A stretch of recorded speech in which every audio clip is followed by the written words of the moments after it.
I need to tell you just how much I appreciate Gary's friendship, particularly today, because this guy has been sort of sharing his preaching a lot, and he gave me a chance to preach. I haven't preached in so long. I'm so excited to have the opportunity.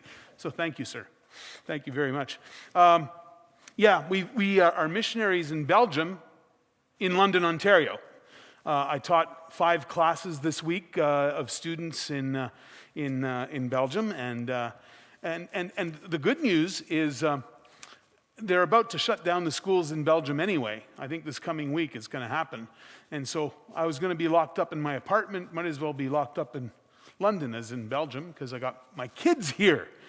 But something else happened too. This summer, we were planning to get back to Belgium in September, on the 15th of September. And late in the summer, I discovered that I've developed cancer. And about mid-August, late August, I discovered that I'd become part of a treatment program right here at Victoria Hospital. Oh, good, I can take this off. I'd become part of a treatment program here at Victoria Hospital, which is the good news. The challenge, of course, is it involves 6 months of treatment before I have surgery. But the good news is that part of the treatment is hormone therapy, and so I've gotten in touch with another side of my personality. My voice has gotten higher. I've developed a fondness for silk. I get hot flashes. In fact, I'm having one right now.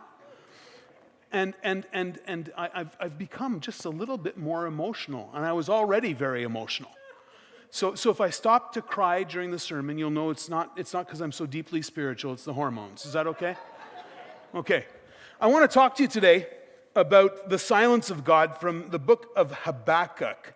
Now I know most of us are unaware where that is exactly. I mean, it's a good thing we have cell phone apps. We can find Habakkuk real quick. It's one of those 12 shorter books that are called the Minor Prophets. And of course, we're North Americans. We ignore what's minor. We major on the majors. But I've often wondered, one day I'm going to run into Habakkuk in heaven, and he'll say to me, "So did you read my book?" And I'll have to say, "You had a book? I never heard about your book." So today we're going to the book of Habakkuk. I know some of us wonder, how do you pronounce that? So I looked it up because I pronounce it Habakkuk and other people pronounce it Habakkuk. And I discovered, do you know how they pronounce it in Hebrew? I mean, that's the right way, isn't it? In Hebrew, they say Habakkuk. Habakkuk. Try that with me. Say it with me. Habakkuk. To which the appropriate answer is, well, of course, every family have a kook. So that was the humor for today's message. In 2016, the Angus Reid reported that 85% of Canadians pray, at least occasionally. And contrary to some stereotypes, he also found that university-educated Canadians actually are more likely to pray daily than high school dropouts. We would have thought that would be different because prayer's for dumb people like me. But no, even university people pray. A few years ago, Gallup reported exactly the same. 85% of Americans pray. The Pew Forum on Religion and Public Life claimed that 58% of Americans pray daily, and an additional 17% pray at least once a week. Guys, that's a lot of prayer, really. When you stop to think about it, it's pretty impressive. Reid added this. He said 70% of Canadians who pray frequently say that their prayers are answered always or often. In contrast to just 25% of Canadians who pray infrequently. And those who pray frequently, he said, are more likely to focus on thanksgiving than just asking for help. Well, prayer, it's an important part of what it is to be a believer. And yet, in an Oxford University Press book, Faith No More, Why People Reject Religion, Phil Zuckerman raises this question. What happens when prayers aren't answered? Most religious people, he says, have a slew of relatively successful ways of dealing with this inevitability. For example, they'll tell themselves that God has other, better plans for them. Or they'll say that they must not be praying hard enough, or that their faith must not be pure enough. Or they'll convince themselves that God actually has answered their prayers, just not in a way that is obvious to them yet. But for some people, these excuses become just that. Excuses. They had faith, they prayed to God, and their prayers weren't answered, and apostasy is the result. Let's face it, folks. Even for the most devoted disciples, the silence of God is a painful, probing, faith-eroding issue. Now, you may not know me, but one of my huge concerns is that Christians don't read the Bible enough. And because they don't, we're surprised by challenges that Scripture just assumes as a regular, if distressing, part of the Christian life. And the silence of God is one of those kinds of challenges. Some people think that God would never admit to being silent, that He's always there, He's faithful, and He would never leave you hanging. He'd never leave us helpless or uncertain or hopeless. And if He did, then what kind of an awful God is He? But in fact, sometimes God does leave us there. That's the book of Habakkuk. Habakkuk opens by dealing with a huge problem I think every follower of Christ experiences. Where is God when you need Him? And I want you to just follow this prayer from the first few verses of Habakkuk. And what you'll notice is that it's a remarkably good prayer for the International Day of Prayer. How long, O Lord, must I call for help, but you do not listen? Violence is everywhere, I cry, but you do not come to save. Must I forever see these evil deeds? Why must I look on this misery? Wherever I look, I see destruction and violence. I am surrounded by people who love to argue and fight.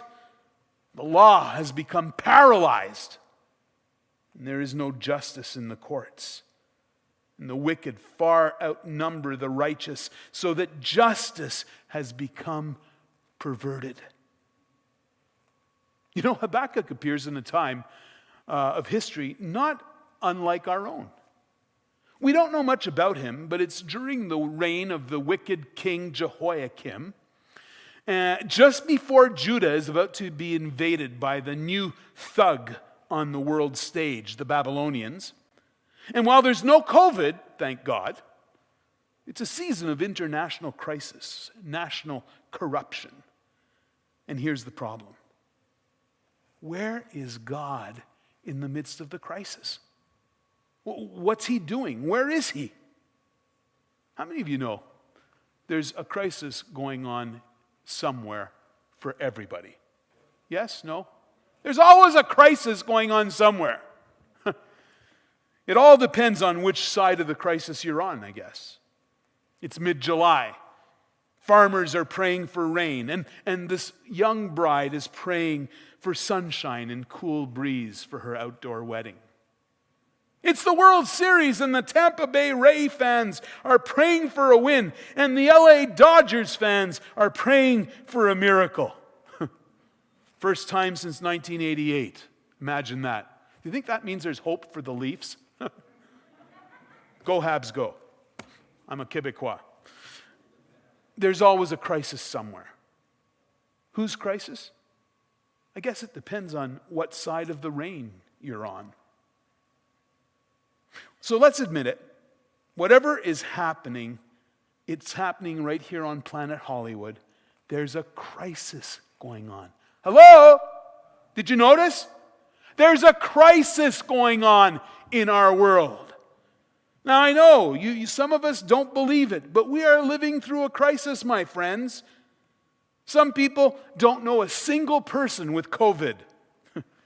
My former student, a young pastor in Paris, 34 years old, both he and his wife have COVID. He was taken to the hospital on Thursday night in an ambulance with respiratory failure.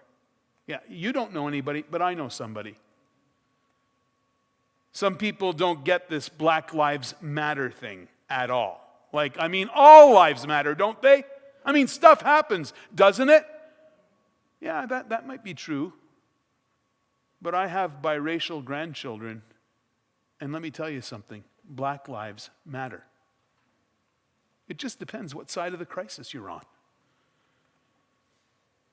There's an election going on south of the border. Anybody know that? Eh? And I'm guessing whoever wins, some of us will be celebrating this week or this month. And some of us will be lamenting whoever wins. Folks, there's a crisis going on. Just depends what side of the rain you're on. So let's go back to Babylon. Babylon is this growing power, dominating. It's a power that's beginning to express itself, developing all over the world. It needs new conquests. It needs new victories. It needs new sources of natural resources and new populations to assimilate. And everywhere it goes, it brings civilization with it. Colonialism, imperialism. It brings Babylonian law. It brings culture and religion. It brings science. You know, the astronomers of Babylon are the best astronomers in the entire world. It brings architecture. You remember those ziggurats moving up to the skies, It brings statues of great heroes of Babylonian society. Nebuchadnezzar, Robert E. Lee, John A. MacDonald. The illustrious founders of our great empire. Wow. You know what? Any young Jewish boy living in Babylon could grow up to be somebody. Any young Jewish boy can climb the ladder. It's all good. It's the Babylonian dream. Little bungalow, 2-car garage, 2.3 kids. Come on. Yeah, it's wonderful if you happen to be a Babylonian. But if you're looking at it from where Habakkuk sits, it looks a lot different. Habakkuk says, listen, it's an angry world out there. And he's got prophetic insight. There's lots of saber rattling, lots of rhetoric. He lives in a politically tense world. Anybody notice that we too live in a politically tense world? Anybody know? Hey, I saw this great meme online during this American election season. In a world of angry donkeys and stomping elephants, let's remember, we follow the Lamb. Good thing to remember, isn't it? You know what? There's a lot of tension in our world. There's a lot of angry people that love to argue. And you know what? Christians need to be the shock absorbers. We need to absorb the shock and take it and release it to God because there's too much tension in our crazy world. So listen to what Habakkuk says. I am surrounded by people who love to argue, people who love to fight. Maybe you've seen the ad that says, "This is a mask." This is not a political statement. It's a mask. Hey guys, step back a little. Let's tone it down a little. It's an angry, angry world out there. Not only that, it's a scary world. We've got rioting and pillaging in Minneapolis and Seattle and Kenosha, Wisconsin, for heaven's sake. Is there anybody here who never heard of Kenosha before? Like, it's just a small town in Wisconsin. It's happening everywhere. And you say, oh yeah, well, that's the Americans, that's down there. It's happening in Nova Scotia, the lobster fishery in Nova Scotia. It's happening in Belarus. It's happening in Hong Kong. Violence is everywhere, I cry. But you do not come to save. Must I forever see these evil deeds? Why must I watch all this misery? Wherever I look, I see destruction and violence. Open your eyes, church. It's the International Day of Prayer for the Persecuted Church. Do you know last year there were bombings in Sri Lanka that killed 259 Christians. Churches were bombed. The violence in northern Nigeria. You want to be a Christian where it's chancy, where it's dangerous to be a Christian? You go to some of those places in northern Nigeria. The south, not so bad. The north, another story. Crackdowns on churches in Algeria. It's violence. It's a scary world. And it's a corrupt world. Maybe you've heard it before. I think we all believe it's true. Power corrupts. And absolute power corrupts absolutely. And you know how the story goes.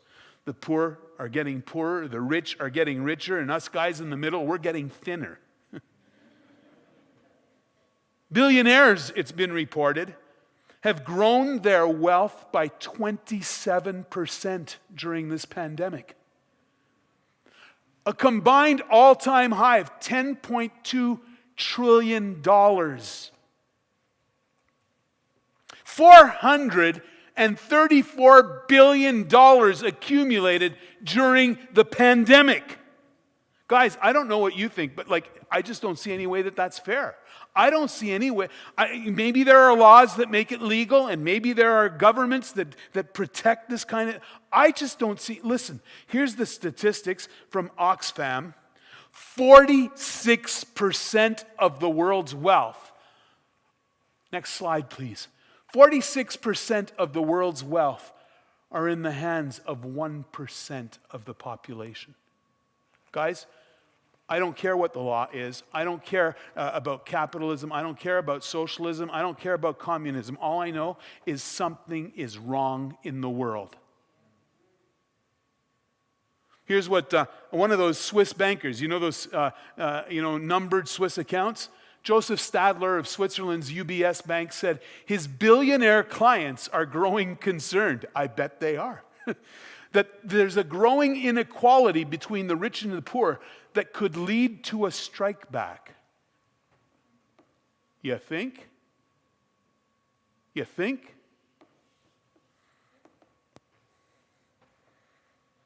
Habakkuk has declared to God all of the violence that he sees occurring on the earth. Destruction and killings and conflict. And Habakkuk complains that God is doing nothing. He states that God sees it all and yet remains idle, thus permitting wrongs to take place and evildoers to go unpublished and wickedness to grow and justice to be perverted. And God does not intervene. God does not save. It's frightening and it's terrifying. It's overwhelming. It's enough to make an atheist pray. Where is God? Where is God when I need Him? Have anybody ever experienced that? It's like the police. Where are the police when I need them? You know? They always show up when I don't want them to. I'm driving down the 401, perhaps a little fast. They're always behind me then. Where are they when I want them? Where's God? Next slide, please. Where's God when you need Him? I mean, we've all been there. Major crises, minor crises. Immediate, long-term crises. You've run out of gas on Highway 5 on the way down to Woodstock or something, and all of a sudden you're in the middle of nowhere, and I know that wouldn't happen to you, and it was my own stupid fault. But you've just heard from the doctor, and it's the C word. Man, let me tell you something. My whole life, I just never imagined that it would be me. I mean, it's other people. I've been a pastor. I've been to the cancer clinic 1,000 times, but not for me. Or your daughter has just come out of an abusive relationship and you wonder, how did she get in there? And why does she have to come out so scarred and broken? Or you're facing the breakdown of society, riots in the streets, fires in the hills, injustice and lawlessness. You've experienced Habakkuk's desperation. You've experienced exasperation with God, and you're crying out, "How long, Lord, must I call for help?" And yet you don't listen. I think all have experienced that feeling of unanswered prayer. Now, some people say there's no such thing as unanswered prayer. You know, sometimes God says no, it's a red light. And sometimes God says slow, and it's an amber light. Not right yet, not right yet. And sometimes God says go, it's a green light. Oh, it's wonderful. But let's face it, sometimes the phone's ringing, ain't nobody answering. Sometimes God's cell phone seems to have lost its juice because he ain't picking it up. Tell me somebody in this room knows what I'm talking about. Hey?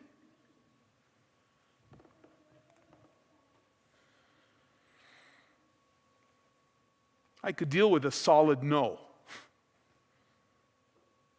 It's the silence that drives me crazy. And listen to Habakkuk. Listen to what he says. How long must I call for help?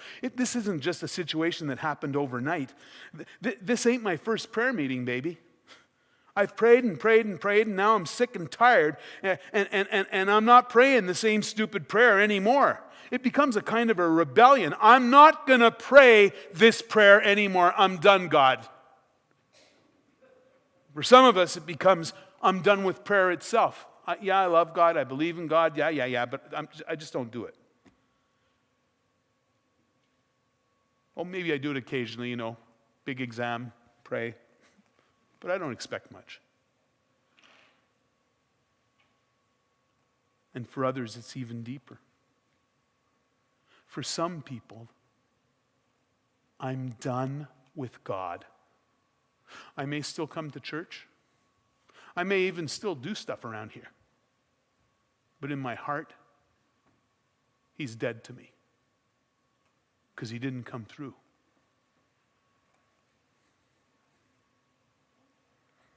And that's a lonely place. It's a very lonely place for a believer.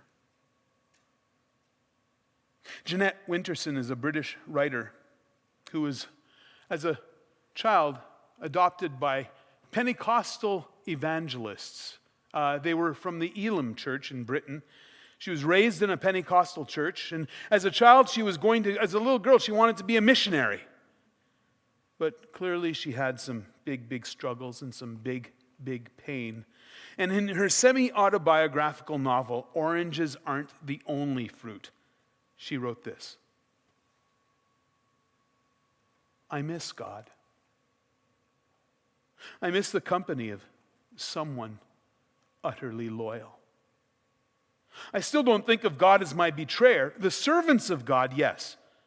But servants by their very nature betray.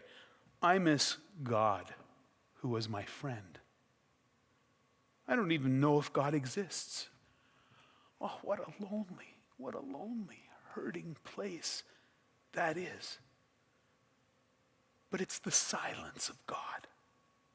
Habakkuk says, I cry out for help. It's a continual cry, but you do not listen. So guys, lean in just a bit. Could you lean in?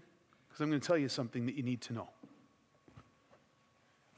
You are not the first, and you won't be the last. This is the normal Christian life. Now I know for some of us it feels like, what's wrong with me? Like, how come God answers other people's prayers? What's wrong with me?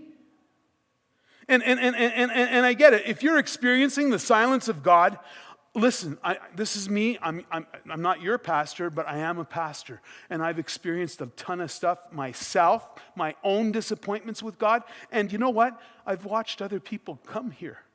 And I've read the Bible. And I've seen other great saints right in this very spot. If you are experiencing the silence of God, do not believe the lie that you are a second-tier, second-rate Christian. In reality, it's possible, maybe even probable, that it means quite the opposite.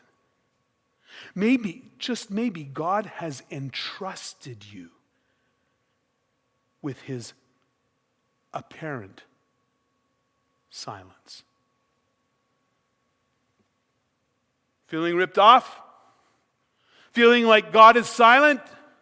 Getting a little frustrated? Hey, the line starts at the left and it goes a long way back. Let me introduce you to a couple of those people. How many of you remember a guy, young fella, named Joseph? Joseph, he was his father's favorite. Got to wear the amazing Technicolor dream coat. He was at the center of his father's heart, and Joseph had dreams, man. He had the kind of dreams that only confident young people can have. Dreams that even his own family would bow down before him. His brothers hated his guts. You remember how it goes. And when they had the chance, they sold him into slavery at the age of 17. And from 17 to 30 years of age, Joseph was either a slave or a prisoner in Pharaoh's dungeon. I wonder how many times he cried out to God. God, didn't you give me those dreams? Lord, where are you? God, come and deliver me. How many times did he cry out to God? And then at this incredible moment when the butler and the baker are in prison and Joseph interprets their dreams and he tells the one, he says, listen, when you get back to Pharaoh, remember me. And then what? What? More silence. 2 years more of silence. Wow. But I want you to hear it from God's point of view. This is now the psalmist telling us God's perspective. Psalm 105, verses 16 to 19. God called for a famine on the land of Canaan, cutting off its food supply. And then he sent someone to Egypt ahead of them, Joseph, who was sold as a slave. And they bruised his feet with fetters, and they placed his neck in an iron collar until the time came to fulfill his dreams. Until the time came to fulfill his dreams. The Lord tested Joseph's character. Testing my character? What about that iron collar? What about those bruises on my ankles? Testing my character?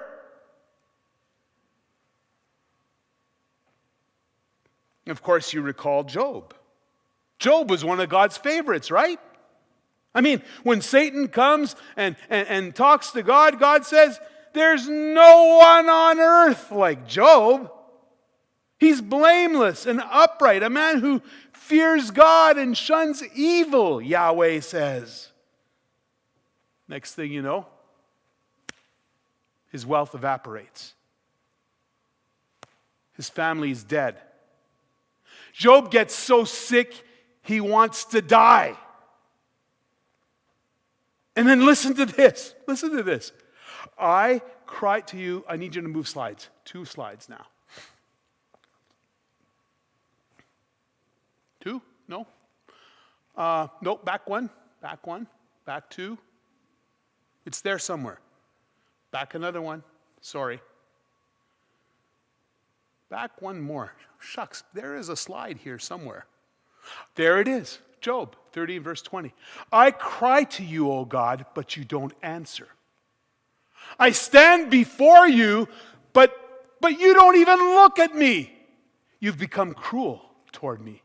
You use your power to persecute me. Ever felt like God is actually actively against you?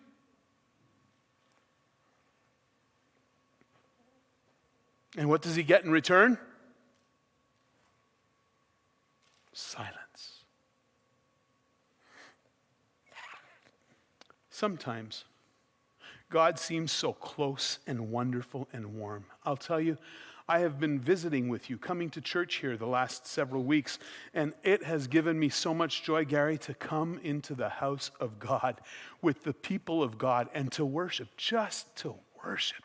It's so liberating. And for me, not everybody's like this, but for me, worshiping with people, worshiping online, not for me. Sorry, those of you who are watching online. Worshiping with God's people just does something for me. And so like I know those moments when God feels wonderfully close, wonderfully intimate. And then life goes wonky, and it's like Elvis has left the building. Now, C.S. Lewis talks about this quandary after the death of his American wife, Joy Davidman, whom he married so that she could live in Britain, but whom he came to love very deeply. And when she died, he wrote a desolate book entitled A Grief Observed. And listen to what he says. When you are happy, so happy you have no sense of needing him, so happy that you're tempted to feel his claims upon you as an interruption, if you remember yourself and turn to him with gratitude and praise, you will be, or so it feels, welcomed with open arms. But go to him when your need is desperate, when all other help is vain. And what do you find? A door slammed in your face and a sound of bolting and double bolting on the inside. And after that, silence.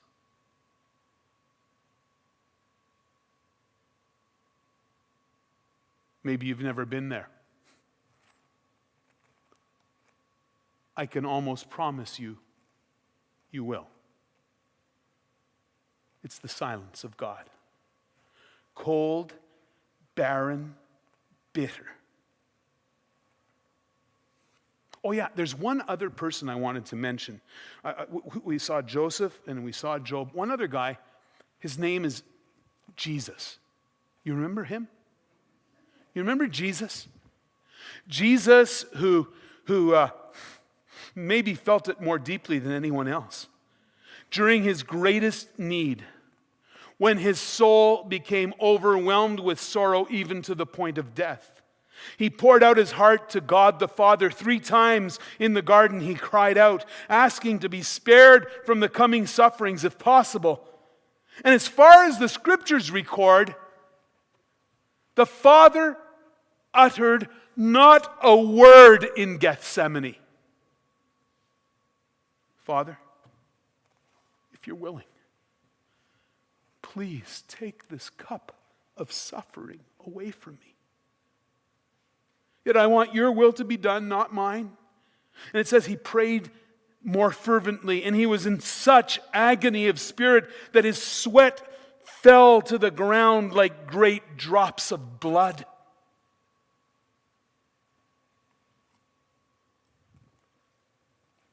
The next day, about 3 o'clock, he's hanging on the cross.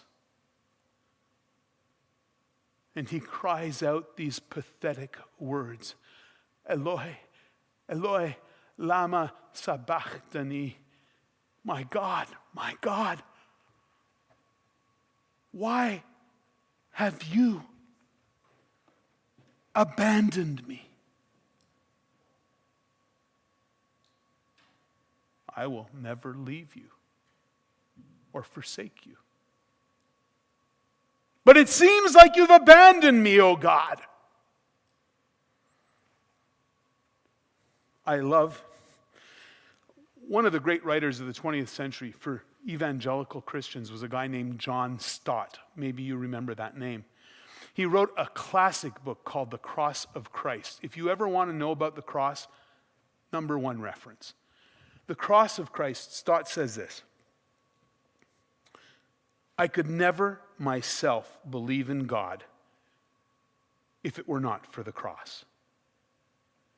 In the real world of pain, how could one worship a God who was immune to it?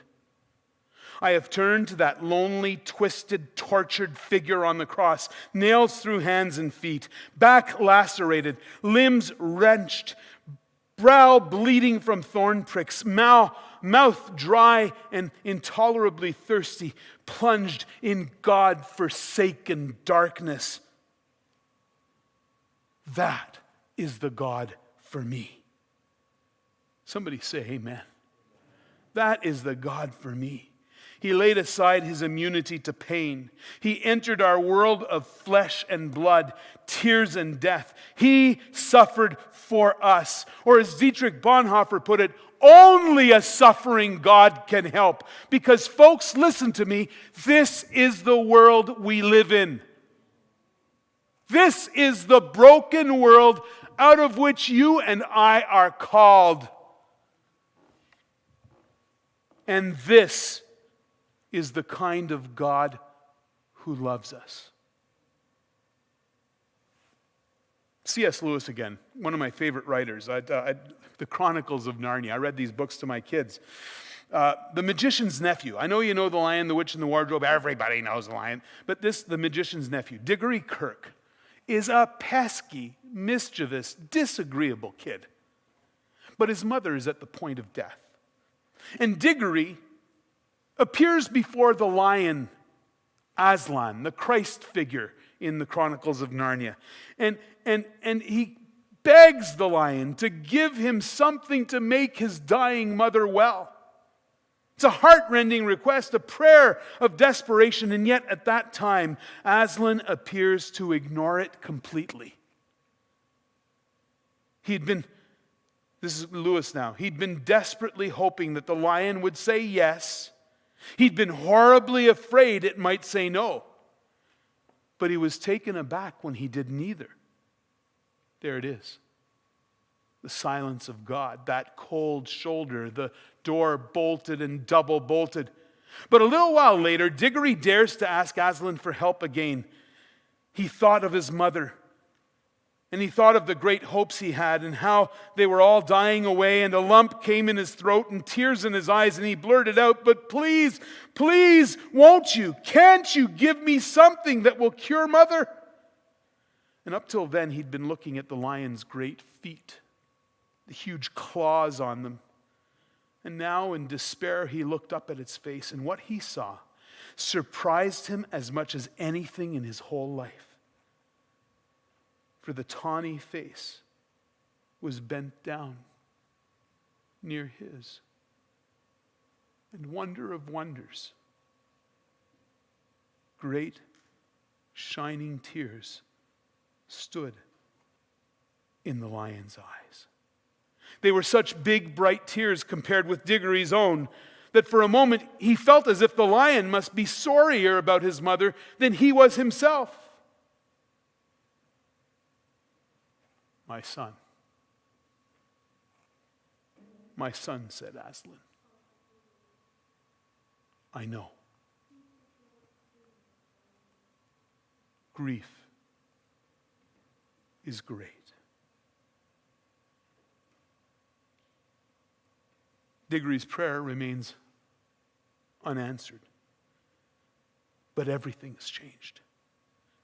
Now he knew that the great lion in whom all his hopes were resting truly cared. And my brother, my sister, so he does. This is your God. Now, the rest of the book of Habakkuk gives us some answers They're not all happy, satisfactory answers, but there are answers. But here at this moment, every believer comes here. You need to know.